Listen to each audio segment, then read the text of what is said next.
it turned into a full-blown addiction that ruined my life.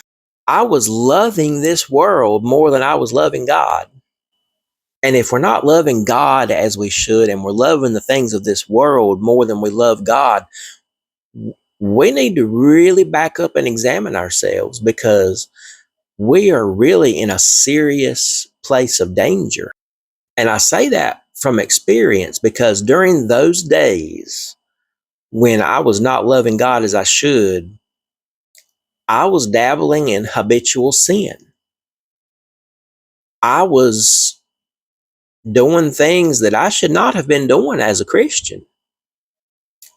And that habitual sin was also something that I loved more than I loved God.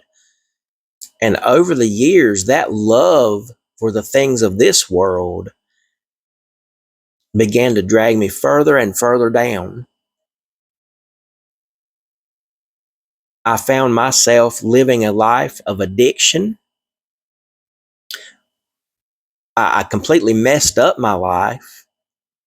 I ruined my marriage. And that habitual sin that I was dabbling with and letting stay in my life, that was something that I loved more than God too. And over time, that habitual sin continued to dig its claws into my heart. And eventually, it turned into a full-blown addiction that ruined my life. I lost my marriage. I lost my ministry. And then from there, I just snowballed into other addictions and spent nearly 15 years of my life running from God and running even further toward the things of this world.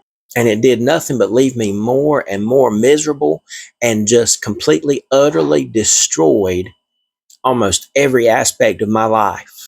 And it was a couple years ago when I experienced the grace of God once again, and I stopped running from Him and I ran back into His arms, that He began to fix my life. And I can just testify today that the life that I have now is not because of anything that I have done. It's all because of what God has done for me, and I praise His name. And I can honestly say today, I love Him more now than I ever have. I don't love Him as much as I should. And that's why every day I'm reading the scriptures and trying to spend time with Him and trying to grow in my relationship with Him and just learning to love Him more.